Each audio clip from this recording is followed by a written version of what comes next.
Bonsoir, merci d'être sur Télé Sud. Soyez les bienvenus. Jeudi 6 juin, au sommaire. Les autorités malgaches ont annoncé aujourd'hui le report d'un mois de l'élection présidentielle au 23 août, alors que les donateurs étrangers ont suspendu leurs aides après l'officialisation de la candidature du président Andry Rajoelina.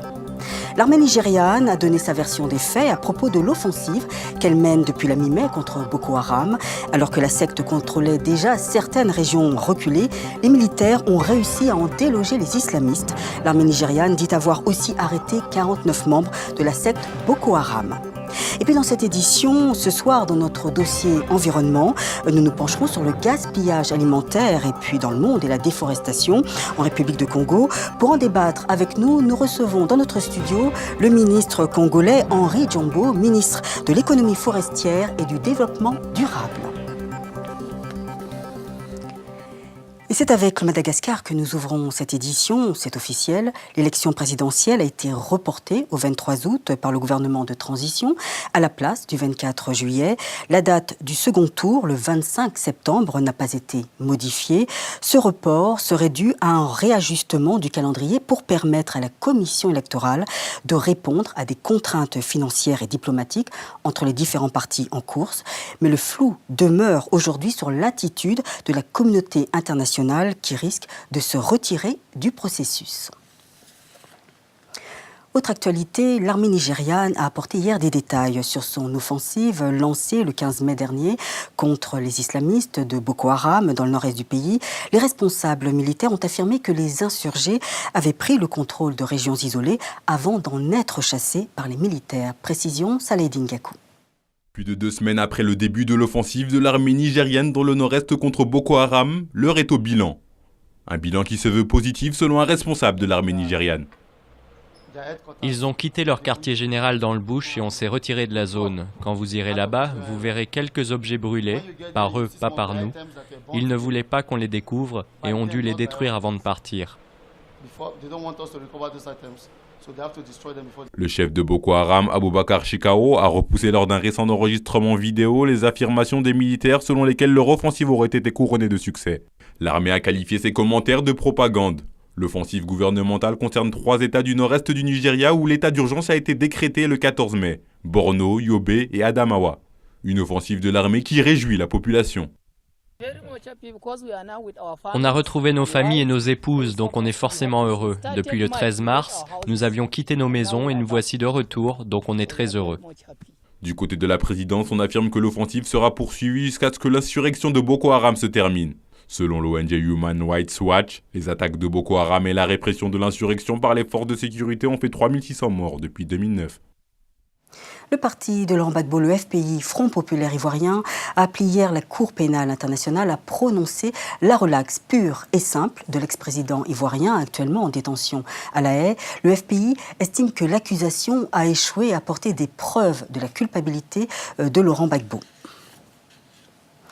Le président français, François Hollande, a reçu hier à Paris, au siège de l'UNESCO, le prix Houphouët-Boigny pour la recherche de la paix en présence de principaux dirigeants ouest-africains venus lui rendre hommage pour l'action militaire de la France au Mali. Considéré comme le sauveur du Mali, François Hollande est la 7e responsable politique à recevoir cette prestigieuse récompense. Moïse Moukourov revient sur cette cérémonie. La création du prix de l'UNESCO pour la paix date de 1989 et c'est le nom du sage de l'Afrique, Félix Houphouët-Boigny, qui lui a été donné. Depuis une vingtaine d'années, le prix honore les personnes et les institutions qui œuvrent pour la promotion de la paix. 6 chefs d'État ou de gouvernement ont déjà reçu le prix. Parmi eux, l'ancien président sud-africain Nelson Mandela, le président israélien Shimon Peres ou encore l'ancien leader palestinien Yasser Arafat. Mercredi au siège de l'UNESCO, François Hollande est devenu le 7e responsable politique à recevoir le prix. Une récompense pour l'intervention de la France au Mali. Pour libérer des hommes, des femmes, des enfants de la barbarie et du terrorisme à l'appel d'un pays ami souligne la solidarité du grand peuple de France à l'endroit de l'Afrique. C'est un prix qui honore la France tout entière. La France des droits de l'homme, la France des valeurs universelles, la France des libertés, la France de la solidarité avec l'Afrique. Merci pour la France. Merci pour le Mali. Merci pour la paix. Mais derrière ces applaudissements pour les libérateurs du Mali, certains Maliens sont venus dire au chef de l'État français que le Mali n'est pas encore totalement libre. C'est un remerciement à la France que nous sommes venus dire, parce qu'à travers ce prix, c'est toute la France. Mais à l'intérieur de ça, au jour d'aujourd'hui, nous avons un bémol. Nous sommes inquiets parce que Kidal fait partie du Mali. Le Mali est un et indivisible. Si les autres villes sont libérées, on ne comprend pas pourquoi au jour d'aujourd'hui, il n'y a pas la présence de l'armée malienne à Kidal. Et on nous parle d'élections. Comment on peut faire des élections dans ces conditions-là, quand le MNLA dit que personne ne rentre au Mali, que l'armée malienne ne rentre pas à Kidal. Donc il y a quelque chose que nous ne comprenons pas. Mais François Hollande s'est voulu confiant quant à la tenue de l'élection présidentielle à la date du 28 juillet. En repartant avec son diplôme de la paix, le chef de l'État français garde sans doute à l'esprit que la paix au Mali est, elle, encore loin d'être gagnée. Et en parlant du Mali, le représentant spécial du secrétaire général des Nations Unies pour le Mali et chef de la MINUSMA, nommé le 17 mai dernier, Albert Gerhard Coenders, est arrivé mardi après-midi à Bamako pour prendre ses nouvelles fonctions. Il se dit humblement honoré de la mission qui lui a été confiée par le secrétaire général des Nations Unies, Ban Ki-moon. Je vous propose d'écouter le néerlandais Bert Coenders. La MINUSMA a reçu un mandat très clair et très robuste, et a placé sur le chapitre 7 de la Charte des Nations Unies. La résolution 2100 du Conseil de sécurité a été adoptée à l'unanimité et, je le souligne, doit être respectée. La communauté africaine de la sous-région et du continent et la communauté internationale dans son ensemble soutiennent cette noble mission pour un Mali sécurisé, réconcilié, développé. Il est temps pour nous d'ouvrir notre dossier environnement. Et pour comprendre les enjeux du développement durable, eh bien, nous recevons dans notre studio Henri Diombo, ministre de l'économie forestière et du développement durable. Donc, on va commencer tout d'abord avec le sujet, le gaspillage alimentaire. Pour la journée de l'environnement, hier, l'ONU a choisi comme slogan « Penser, manger, préserver », dites non au gaspillage. Chaque année, plus d'1 milliard de tonnes d'aliments sont jetées dans le monde. C'est l'équivalent de la quantité d'aliments produites en Afrique subsaharienne. Voilà, l'objectif de cette journée, c'était économiser les ressources et progresser vers un monde dans lequel chacun peut manger à sa faim. Reportage Audrey Vaugrand. Personnalités politiques, médiatiques et du divertissement ont été invités au grand marché de Nairobi, au Kenya.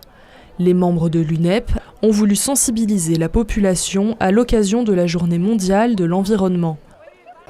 Souvent, quand nous voulons manger, nous pensons à ce que nous mangeons d'abord. En fait, il faut penser à ce qui se passe derrière la production et la vente de nourriture. Une fois qu'on a compris ça, on peut faire des choix plus sensés en termes d'économie et de préservation de l'environnement.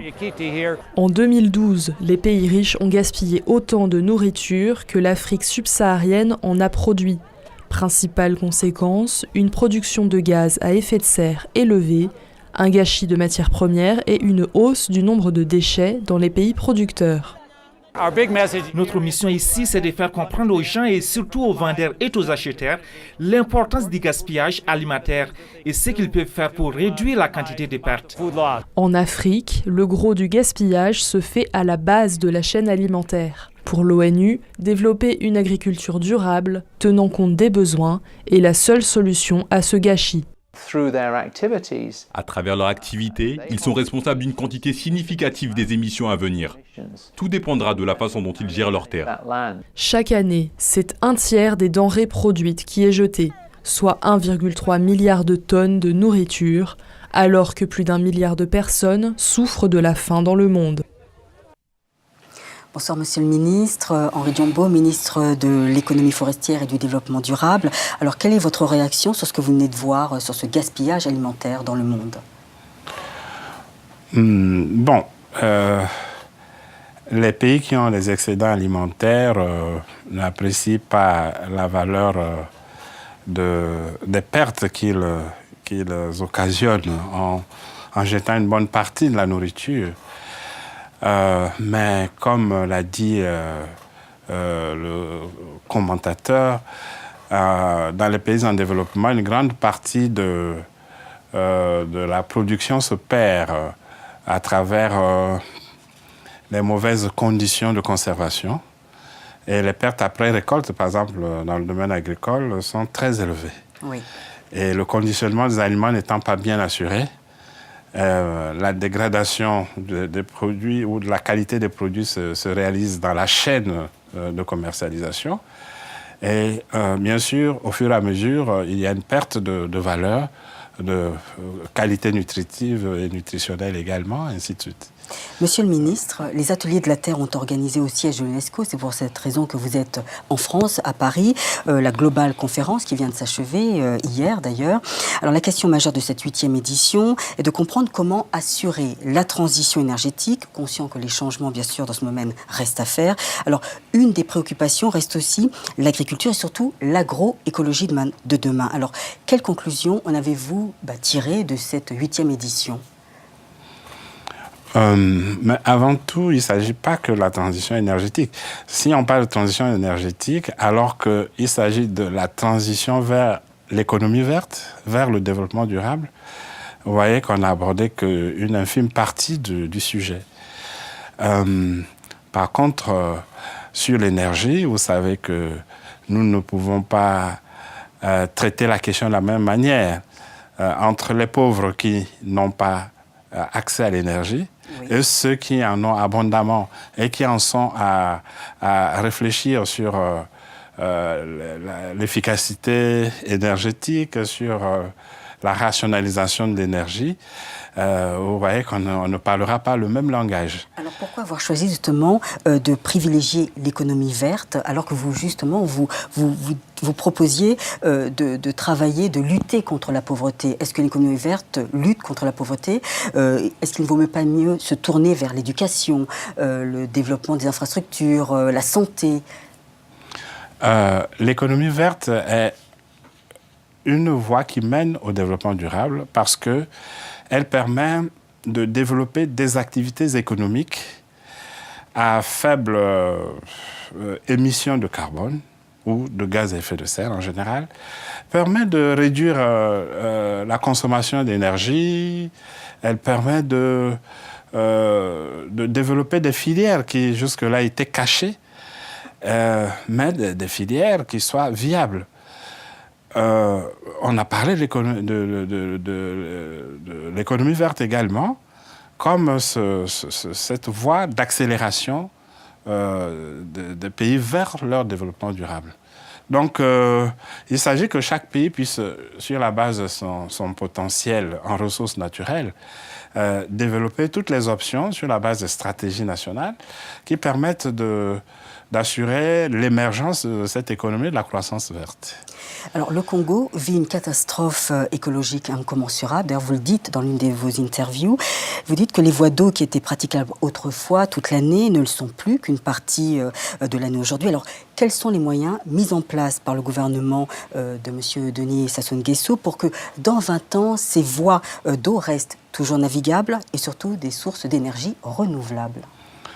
Il faut maintenir les travaux de dragage.